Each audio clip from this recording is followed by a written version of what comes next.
관리번호 69번입니다. 수업 시간 시작하겠습니다. 여러분, 오늘 수업은 논증 방법 파악하며 읽기 수강하는데요.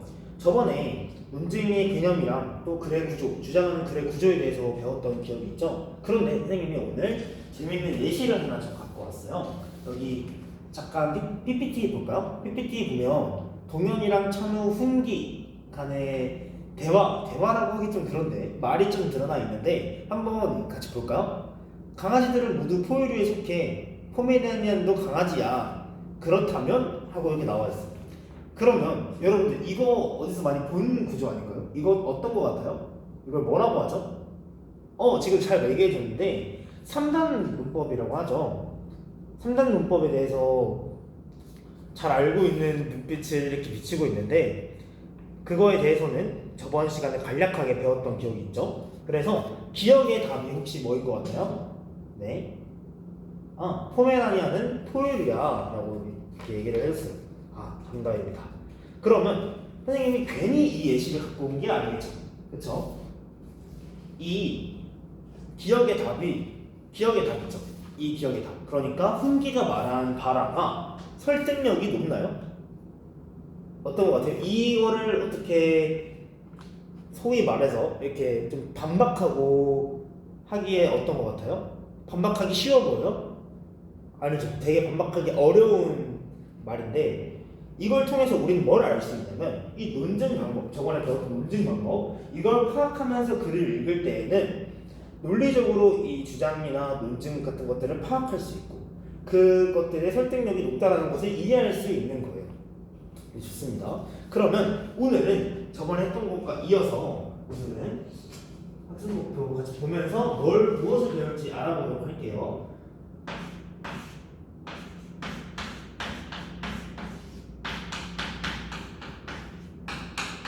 논증 방법을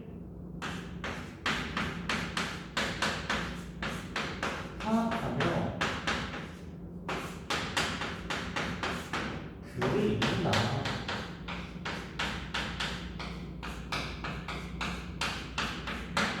두 번째는 글의 구조를 파악하면서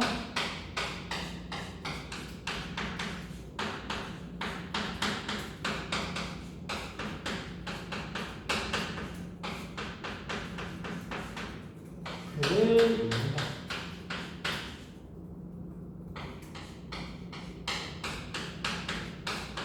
그래서 오늘은 결국은 글을 읽으면서 논증 방법과 함께 글의 구조 이 두 가지 층위에서 글을 읽어보는 방법과 그런 경험을 가져오도록 할 겁니다.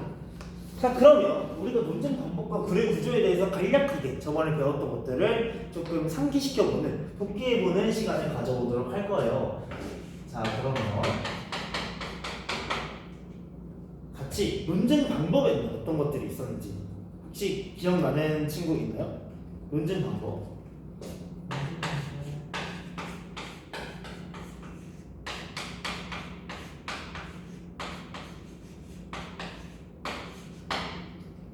자, 논증 방법 어떤 것들이 있었죠? 네. 아주 잘 말해줬는데, 자, 귀납과 여력이 있다. 귀납과. 그럼 이 귀납과 여력에 대해서 설명해 볼 친구 있나요?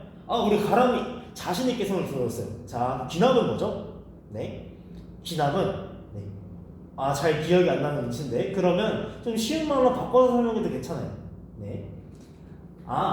그러니까 개별적인 어떤 예시들이 모두 모아져서 하나의 큰 일반 법칙을 이끌어내는 것이다. 그럼 선생님이 잠깐 바꿔서 이렇게 바꿔볼게요. 구체적이고 개별적인 사실. 구체적, 개별적.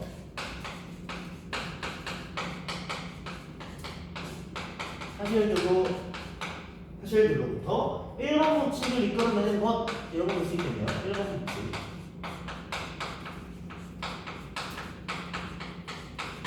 그래서 얘네들은 뭐 그림으로 표현을 하자면 이런 A, B, C 이런 애들이 모여가지고 이런 D 이런 것들을 넣어볼 수 있겠네요. 그럼 예시를 하나 좀 같이 볼까요? 어떤 것들이 있을까? 대부분 과학에는 기나을 많이 쓴다고 하는데, 자, 백조라는 것들을 그럼 쌤이 하나 예시 들어볼게요. 백조를 만약 관찰을 했어요. 그러면 선생님이 백조 한 마리를 봤어요. 얘가 하였어요. 그래서 100마리의 백조를 관찰했더니 모두 하얀 거야. 그래서 백조는 하얗다라는 일반 법칙을 이끌어낼 수 있었던 거죠. 비슷하게. 자, 그럼 두 번째로 연역은 뭘까? 연역. 근데 우리 민수가 얘기를 해볼까요? 연역. 기남의 반대다. 어떻게 반대죠? 네, 1번 법칙으로부터 특수한 사실을 이끌어낸다. 좋습니다. 그러면 이렇게 1번 법칙을 전제로 해서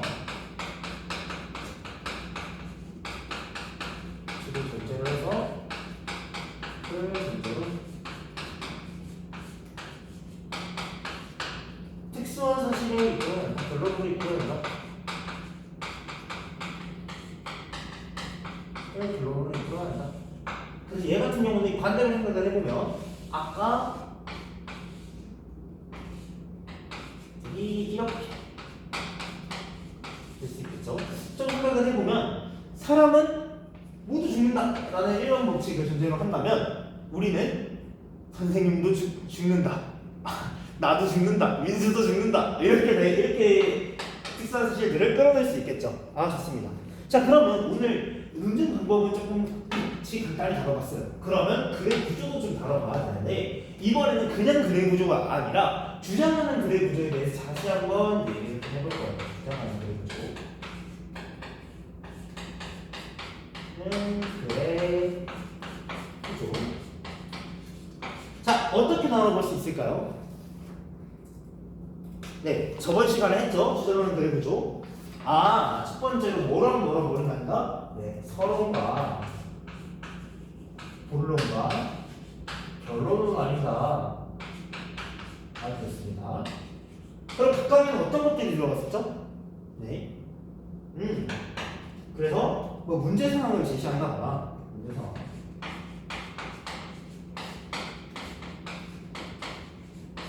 흥미를 유발한다거나 이런 것도 있었고요. 본론에는 주장과 근거를 얘기하기도 했고, 결론은 결국은 그 내용을 요약하고 강조하면서 끝이 냈다. 라고 지금 깔끔하게 웹피스로 얘기를 해줬는데, 자, 그러면 이렇게 우리가 오늘 뭘 배울지를 간단하게 도와줄 만한 요소들을 지금 갖고 왔어요. 그러면 우리 선생님이 자료 2를 수업하기 직전에 조금 이렇게 같이 나눠드렸는데 같이 볼까요? 자료 2번. 네, 하나의 글이 있죠. 이 글을 같이 읽고 나서 혼자서 여러 방면으로 좀 글을 정리해보는 시간을 좀 가져볼까요? 읽고 나서 예를 들어서 그림으로 정리를 해도 되고요, 혹은 요약본을 만들어도 되고, 다양한 부분으로 조금 정리해보는 시간을 가져볼 거예요, 혼자서. 그런데 이때 선생님이 조건을 하나 드릴게요. 첫 번째로는 주장을 찾아야 돼요. 각 문단의 주장 찾기.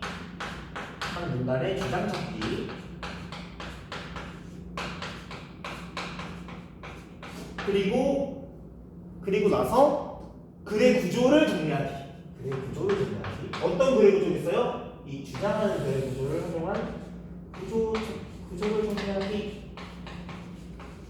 이 두 가지 조건을 드릴 테니까 자료 2를 읽고 나서 같이 정리해보는 시간을 조금 가져볼게요. 자, 시작해볼까요? 네. 시간은 20분 정도 드릴 테니까 천천히 읽고 그림으로 정리를 해도 되고, 저번에 얘기했던 도형 있잖아, 이런 것들을 활용해서 그림으로 정리를 해도 되고요, 아니면 요약으로 간략하게 키워드 중심으로 정리를 해도 되고, 아니면 문장 중심으로 정리를 해도 되고, 편하게 정리를 하셔도 좋습니다. 알았죠? 구조를 정리하고 주장 찾기까지. 네, 어느 정도 된 것 같은데, 자, 그러면 선생님이랑 같이 한번 찾아보는 시간을 가져볼게요. 자, 활동 1번.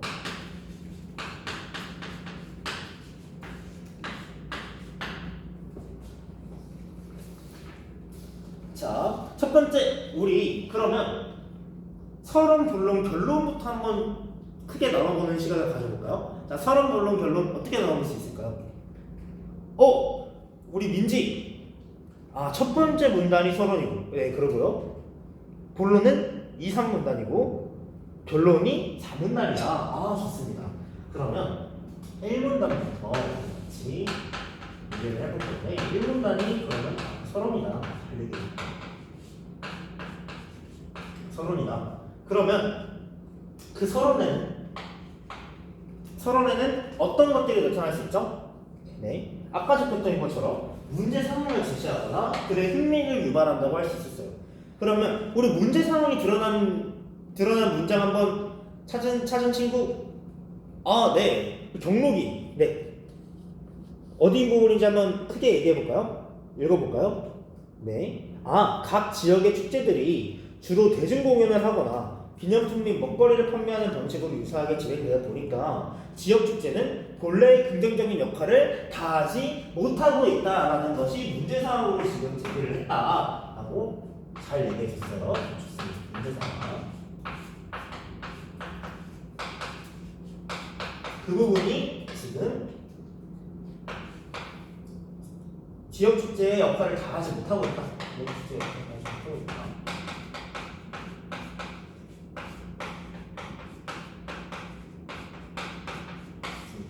자, 그러면 우리가 얘기했던 것처럼 2문단, 3문단, 4문단은 주장을 같이 찾아야 된다고 했죠? 같이 가봅시다. 2문단. 2문단부터는 본론이라고 했어요. 본론. 자, 2문단의 주장 찾은 친구. 2문단. 우리 가람이가 또 얘기를 해주려고 하는데, 자, 그러면 볼까요? 어떻게? 네, 2문단은 지금 첫째 방안을 하면서 그 지역만의 개성을 담는 것이다 가 주장이라고 얘기를 했어요.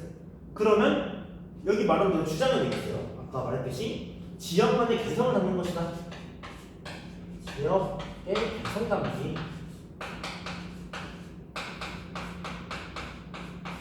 이게 주장이다. 그러면 선생님이 하나 질문을 해볼게요. 이 주장은 여기까지였어요.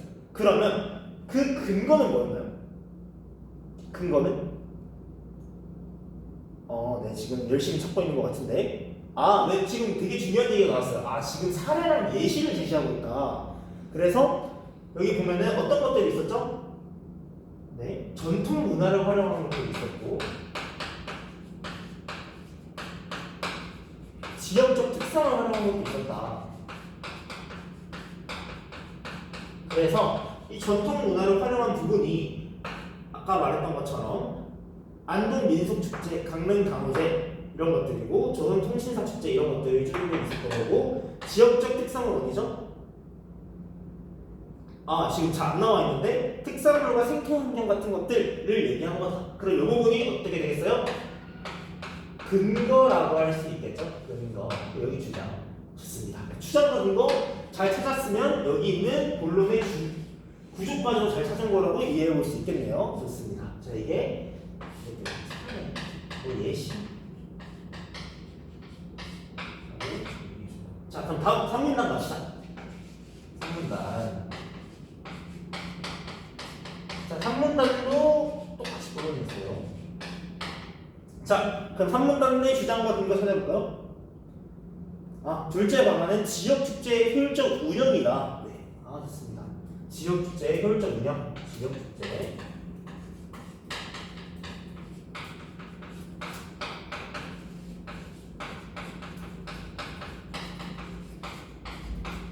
그러면 아까 있는 것 같이 어떤 근거를 들고 있죠?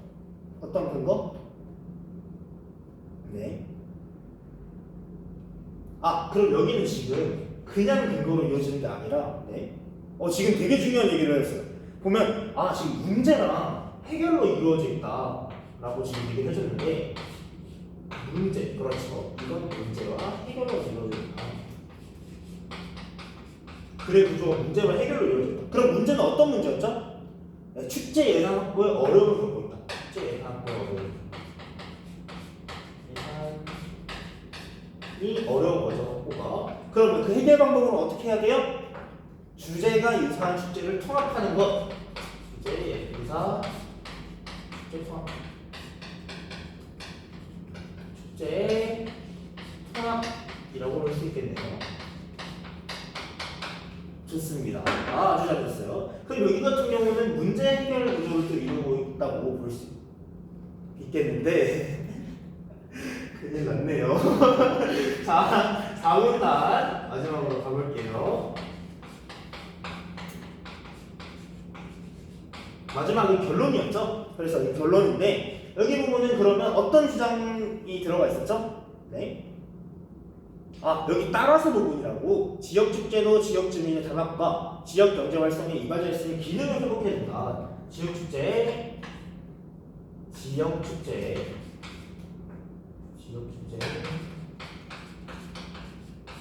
기능 정리가 다 된 것 같은데 자, 좋습니다. 그러면 선생님이 한 가지 보여주고 싶은 게 있었어요. 그런데 여기서 보면 우리가 아까 문제 상황이라고 했죠. 그 문제 상황이 아까 말했듯이 지역축제의 역할을 다 하지 못하고 있다는 거였고 그 본론은 이렇게 묶을 수 있는데 그것들이 결국 해결방안이었죠. 그러니까 큰 틀로는 이렇게 문제 그걸 읽는 본론에서의 해결 방안 그리고 그거를 마지막으로 한 번 더 정리하고 강조하고 요약과 강조의 측면으로 이어질 수 있었다 라는 걸 같이 정리해 볼 수 있겠네요. 좋습니다. 그러면 구조를 어느 정도 정리한 것 같은데 그러면 모든 별로 이거를 우리가 같이 읽어본 거를 어떤 논증 방법이 쓰였는지 우리 논증 방법 기납과 연역 같이 봤었죠? 이 기납과 연역을 중심으로 어떤 것들이 쓰였는지 좀 구체적으로 예시를 찾아보면서 찾아보는 시간을 가져볼 건데 이거는 모든별로 같이 얘기를 해볼게요. 모든별로 아까 나눠놨던 대로 1모듬, 2모듬, 3모듬, 4모듬이 찾아보는 시간을 가질 건데 한 20분 정도 시간을 드리도록 할게요. 시작해 봅시다. 네. 지금 찾는 게 되게 힘들다고 했는데 아까 귀납과 연역의 개념이랑 정의를 잘 생각해 보면서 그것들을 직접적으로 좀 적용해 보는 시간이라고 생각해 보고 친구들과 얘기를 해봐요. 네. 지금 많이 피곤한 것 같은데 그래서 친구들이 얘기하는 도중이니까 너무 힘들어하지 말고 같이 얘기해봐요. 네. 네, 어느 정도 끝난 것 같은데 자 그럼 두 번째로 우리가 이 과정 안에서 기납과 연역, 그러니까 논증 방법이 어디 쓰였는지만 간단하게 찾아보고 마무리해보는 시간을 가지도록 할게요. 자, 어느 부분에서 논증 방법이 쓰였다고 볼 수 있었나요? 그러면 4모듬이 한번 얘기해볼까요? 4모듬의 도영이 네, 자기는 기납에 대해서 얘기해보겠다. 기납은 그러면 여기 같이 정리했던 것 중에 어디에 있었나요? 기납은? 잘 말해줬어요. 이문단에 있었다. 그러면 기납이라는 개념이 1번 법칙을 전제로 구체적인 계획적 사실을 통해서 1번 법칙을 도출해내는 것이기 때문에 여기 보면 전통 문화를 활용할 수 있었고 지역적 특색을 활용할 수 있었기 때문에 그 지역만의 개성을 갖는 것으로 이렇게 이어지는 논증 방법을 활용할 수 있고 이게 귀납이 들어간 부분이었다. 아주 잘 말해줬어요. 그리고 귀납이 사용된 부분이고요. 네, 전통 문화라는 개별적 사실들, 지역적 특성이라는 개별적 사실, 그리고 강릉 강원자 안동민속축제, 조선 통신사 축제와 같은 여러 가지 예시들을 통해서 지역의 개성을 담는 것이라는 주장을 이끌어낼 수 있는 거고요. 그 해결 방안을 이끌어낼 수 있는 거고. 자, 그럼 두 번째로 연역 부분 찾아볼까요? 네. 결론에 있었다. 결론에 어디에 있을까요? 결론에 첫 번째 문장부터 본래 취지 전까지라고 얘기를 해줬는데 그러면 한번 정리를 해볼까요? 이거를 아까 우리 얘기했던 것대로 3단 문법으로 좀 정리를 해봅시다. 네. 그래서 축제는 어쩌고 저쩌고 하는 의의를 갖는다 부분이 있고 두 번째로 네 지역 축제 역시 축제 하나 지역 축제도 축제다 또 축제다. 그러면 우리 아까 동기부여 시간에 했던 것처럼 그러면 지역축제도 이러한 의의를 갖는다라는 개별적인 사실을 특수한 실시를 이끌어낼 수 있었겠네요. 그러면 그래서 축제는 축제를 여는 사람들이 통합하고 이러한 곳에서 경제를 활성화시키는 기능을 가질 때 의의를 갖는데 지역축제 역시 축제이기 때문에 축제도 이러한 의의를 가져야 하고 그런 것들을 회복해야 본래의 취지를 살릴 수 있다라고 지금 얘기를 했어요. 그럼 이 부분이 어떻다? 연역을 사용하고 있다라는 것을 잘 알고 있었겠네요. 좋습니다. 그럼 이것이 바로 1번 법칙이 되겠고요. 이 부분이 특수한 사실이 될 수 있겠네요. 이 부분이 특수한 사실 따라서 부분. 좋습니다. 자, 우리가 오늘 그래서 활동 1과 2를 통해서 논쟁 방법을 파악하면서도 글을 읽어보고 글을 구조를 파악하면서도 글을 읽어봤어요. 우리가 앞으로 글을 읽을 때 이런 주장하는 글이 나온다면 글의 구조가 어떤 식으로 서론, 본론, 결론으로 이루어져 있는지 그리고 어떤 논쟁 방법들로 구성되어 있는지를 파악하면서 글을 읽다 보면 그 글의 주장과 근거가 확실하게 보이게 되고 어떤 의의를 갖고 있는가도 함께 알 수 있을 거예요. 그럼 이상으로 마치도록 하겠습니다. 이상입니다. 25분 나온 거 아니에요? 21분. 21